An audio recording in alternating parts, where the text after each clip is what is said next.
कोकणात मान्सून दाखल झालाय, त्यामुळे बळीराजा सुखावलाय। आता शेतीच्या कामालाही वेग आलाय। रत्नागिरी जिल्ह्यात सध्या पेरणीची कामं सुरू आहेत, पण नांगराऐवजी आता पॉवर टिलर पाहायला मिळतायत आणि त्या माध्यमातून शेतकरी आता शेतीची कामंही करतायत। थेट शेतकऱ्यांच्या बांधावरून आढावा घेतलाय आमचे प्रतिनिधी राजन चव्हाण यांनी। मान्सूनने कोकणात आता दमदार हजेरी लावली आहे। याच पार्श्वभूमीवर कोकणातील शेतकरी आता शेती कामाची सुरुवात करताना दिसतोय। रत्नागिरीतील मिरजोळे गावामध्ये या ठिकाणी शेतकरी शेती कामाची सुरुवात करताना दिसतोय। पारंपरिक तसेच आधुनिक पद्धतीने या ठिकाणी शेती काम केले जाते। कोकणामध्ये दमदार पावसामुळे आता पेरणी कामाची लगबग देखील शेतकऱ्यांमधून चालू झालेली आहे।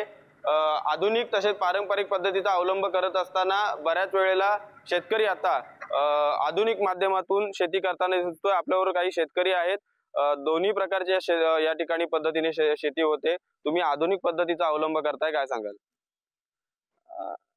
आधुनिक पद्धत म्हटलं तर आता कसं आपण पाहताय पॉवर टिलर आता बैलांपेक्षा आपल्याला फास्ट काम पाहायला मिळतंय। म्हणजे ही जी मशीन आहे पॉवर टिलर ती बैलांपेक्षा आपल्या नांगरापेक्षा 2-3 पटांनी जास्त काम करताना पाहायला मिळते आपल्याला। निश्चितच या ठिकाणी कोकणामध्ये दमदार पावसाची हजेरी लागली आणि शेती कामाला या ठिकाणी जोरदार सुरुवात झालेली आहे।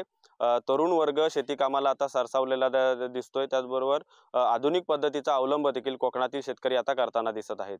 राजन चव्हाण, पुढारी न्यूज, रत्नागिरी।